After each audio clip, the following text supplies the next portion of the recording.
Future में एक ऐसी दुनिया है जहाँ पर सभी लोग एक दूसरे को 1 से 5 तक की रेटिंग देते हैं और उस रेटिंग के हिसाब से डिसाइड किया जाता है कि वो इंसान अच्छा है या बुरा। अगर आपकी रेटिंग 3 से कम है तो आपको ना ही नौकरी मिलेगी और ना ही आपसे कोई बात करेगा। कहानी की शुरुआत लेसी नाम की लड़की से होती है जिसकी रेटिंग 4.2 थी। वो अपने लिए एक घर खरीदना चाहती थी, इसलिए वो एक डीलर से मिलती है, लेकिन वो डीलर उसे घर बेचने से मना कर देती है क्योंकि अच्छे घर के लिए आपको 5 की रेटिंग चाहिए। अब वो अपने घर पर वापस आ जाती है। अचानक से उसकी दोस्त का कॉल आता है और वो उसे अपनी शादी में इनवाइट करती है। लेसी एयरपोर्ट पर जाकर टिकट बुक कराने लगती है, लेकिन उसको प्लेन की टिकट नहीं मिलती क्योंकि उसकी रेटिंग कम थी। वो वहाँ पर लड़ने लगती है, तभी एक पुलिस ऑफिसर वहाँ आ जाता है और उसकी रेटिंग्स गिराकर 3 कर देता है। अब उसके पास कोई रास्ता नहीं था, इसलिए वो जैसे तैसे ट्रक में बैठकर अपनी दोस्त की शादी में पहुंचने वाली होती है। तभी उसकी दोस्त फोन पर लेसी को वहाँ आने से मना कर देती है क्योंकि उसकी शादी में सिर्फ वही लोग आ सकते थे जिनकी रेटिंग 4 से ऊपर थी। ये सुनकर लेसी काफी गुस्सा हो जाती है और वहाँ पर आकर चिल्लाने लगती है। अब सभी लोग उसको 0 स्टार देने लगते हैं, जिसकी वजह से उसकी रेटिंग बहुत कम हो जाती है और उसे जेल में डाल दिया जाता है। यहाँ परियों का कंपटीशन चल रहा है, लेकिन यह महिला चुड़ैल है जो गलती से इस स्कूल में आ गई है। यह महिला नदी में हाथ डालती है तो नदी में कुछ अजीब होने लगता है। फिर अचानक उसका हाथ उलझ गया। इससे पहले कि वो रिस्पॉन्स कर पाती तभी छोटी मछलियों का एक गुच्छा उसके हाथ से चिपक जाता है। उसने उसको पानी से ऊपर की और खींच लिया, तभी सारी मछलियाँ एक मासूम लड़की में बदल जाती है। आगेथा ये देखकर हैरान हो जाती है। उसे पता चला कि लड़की इस स्कूल की छात्र थी जो इस नदी में 100 साल से कैद थी। इससे पहले कि वो उससे कुछ पूछ पाती, लड़की प्रकाश में बदल गई और हवा में गायब हो गई। आगेथा इन सब चीजों से उबरी भी नहीं थी। तभी सामने से एक विशाल पक्षी आता हुआ दिखाई दिया। उसने अपने पंखों को फैलाया और नदी में उतर गया। इस दृश्य ने सभी को डराकर रख दिया और सभी ये देखकर भागने लगे। लेकिन अगाथा अभी भी वहाँ पर रुकी हुई थी। जब वो पक्षी करीब आया तो उसने बोलना चालू कर दिया। अगाथा ने उसे तुरंत पहचान लिया क्योंकि यह अजीब पक्षी उसका क्लासमेट था। अगाथा उसे छूकर उसे उसके असली रूप में लाने की कोशिश करने लगती है, लेकिन तभी यह सब देख रहे टेड ने अगाथा को बचाने के लिए अपनी तलवार को पक्षी पर फेंक कर मारा, जो सीधा पक्षी पर जाकर लगी। पलक झपकते ही उस पक्षी के टुकड़े टुकड़े हो गए। लेकिन छात्र दानव क्यों बन रहे हैं? यहाँ पता चला कि स्कूल को 2 भागों में बांटा गया है। एक जहाँ अच्छे बच्चे पढ़ते हैं और जादू सीखते हैं, दूसरे में चुड़ैल और बुरे बच्चे पढ़ते हैं। इस लड़की का नाम मोली है और ये अकेली इस रेतीले रेगिस्तान में एक ज़ॉम्बी के साथ फंस चुकी है। वो जहाँ जहाँ जाती है ज़ॉम्बी भी उसका पीछा करता हुआ वहाँ पर पहुँच जाता है। एक रात जब वो सोकर उठती है तो देखती है कि उसके पास से एक कार गुजर रही है। वो जोर से आवाज लगाकर उस कार को रोकती है। कार से 2 आदमी उसकी हेल्प करने के लिए आते हैं। उस लड़की की हालत बहुत ज्यादा खराब होती है, इसलिए वो उसे पानी पिलाते हैं और उसे अपनी कार में ले जाकर बिठा देते हैं। अब वो दोनों आदमी उस लड़की का खोया हुआ सामान ढूंढने चले जाते हैं। तब लड़की को पता चलता है कि ये जेल से भागे हुए कैदी हैं और ये लोग कोई अच्छे लोग नहीं हैं। जब ये लोग वापस आते हैं तो लड़की को कार से उतार कर मारने लगते हैं। लड़की जोर से हेल्प के लिए चिल्लाती है। तब एक जगह रेत में हलचल होती है। फिर रेत से एक ज़ॉम्बी बाहर निकल कर आता है और ज़ॉम्बी इन दोनों में से एक को काट लेता है। ये देख दूसरा वाला आदमी वहाँ से भागने में कामयाब हो जाता है। अब लड़की फिर से ज़ॉम्बी के साथ अकेली इस रेगिस्तान में फंस चुकी थी। लड़की रेगिस्तान में अपना सारा सामान घसीट कर थक जाती है और ज़ॉम्बी को वापस जाने को कहती है, लेकिन वो वापस नहीं जाता। तब उसे एक आइडिया आता है और वो अपना सारा सामान ज़ॉम्बी के साथ बांध देती है। अब ज़ॉम्बी के साथ उस लड़की की दोस्ती हो जाती है और ये ज़ॉम्बी उस लड़की को रेगिस्तान से निकलने में मदद करता है।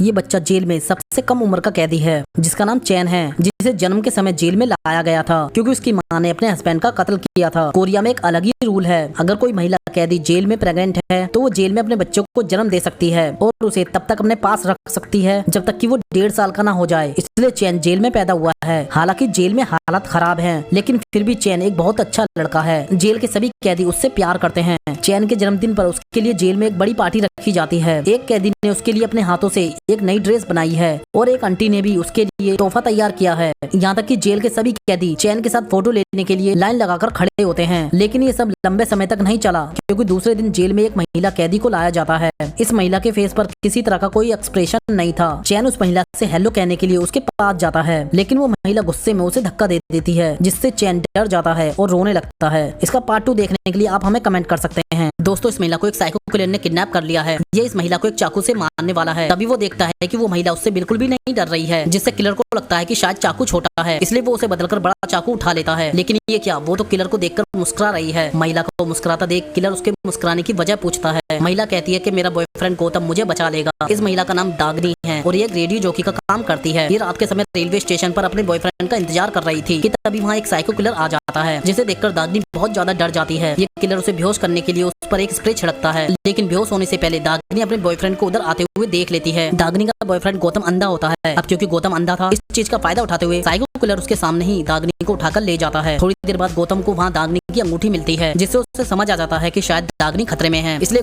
गौतम वहाँ पुलिस को बुला लेता है। गौतम की बात सुनकर पुलिस उससे बताती है कि हम लंबे समय से इस किलर की तलाश कर रहे हैं। वो गौतम से कहते हैं कि ये साइको अब तक 13 महिलाओं को मार चुका है। अब इसका अगला शिकार शायद दागनी है। अब ये आदमी और ये लड़की बचे थे, तब लड़की फावड़े से इस दरवाजे को खोल लेती है जिसे उस आदमी ने पहले खोलने की कोशिश की थी। वो बाहर निकल ही चुकी थी, तब एक पिग मास्क वाला उसे इंजेक्शन घुसेड़ देता है। फिर जब उसे होश आया तब देखा कि उन दोनों के पैरों में चैन बंधी हुई है। उस वक्त वहाँ पर जिक्सो चाचा भी मौजूद होता है। वो उन्हें उनके किए गए पापों को याद दिलाता है। आदमी ने अपनी टीन एज में एक ऐसी गलती की थी जिसके कारण किसी मासूम की जान गई और ये लड़की अपने मासूम बच्चे और हस्बैंड की मौत की जिम्मेदार थी। अब जिक्सो चाचा उनके सामने एक बंदूक रखकर कहता है कि अब तुम ही फैसला करो कि तुम दोनों में से किसका गुनाह बड़ा है। बंदूक में एक गोली है, अब फैसला तुम्हारे हाथ में है, कौन जिएगा और कौन मरेगा। फिर वो वहाँ से चला जाता है। अब ये मुश्किल काम था, पर खुद की जान बचाने के लिए लड़की बंदूक उठाती है और इस आदमी पर गोली चला देती है, पर बंदूक उल्टी दिशा में चली और गोली उसे ही लगी। तब आदमी ने देखा कि गोली के अंदर ही दोनों चैन की चाबी थी जो लड़की की बेवकूफी की वजह से बर्बाद हो गई। ये लड़की अपनी स्कल्ट उठाकर इस लड़के को दिखाती है। लड़का उस चीज को बहुत ही मौज से देखता है। फिर लड़की अपने स्कल्ट को नीचे कर लेती है और उससे पैसे मांगने लगती है। लड़का अपने जेब में हाथ डालता है और 2000 के नोट निकालता है और उस लड़की को दे देता है। लड़की उस नोट को ले लेती है और उस लड़के को यहाँ से जाने के लिए बोलती है। लड़का अपना बैग उठाता है और वहाँ से चला जाता है। लड़की इस 2000 के नोट को पाकर बहुत ही खुश थी। अगले दिन फिर लड़का उस लड़की के घर आता है। वह उसके भाई से उसके बारे में पूछता है, जिसके बाद उसका भाई उसको बोलता है कि वह ऊपर वाले रूम में है। इतना सुनकर लड़का ऊपर वाले रूम में लड़की के पास आ जाता है। यह लड़की के पास बैठकर बातें करने लगता है। अगर आपको इसका सेकंड वाला पार्ट चाहिए तो कमेंट में पार्ट 2 लिखो और इस वीडियो को दबा के लाइक करो।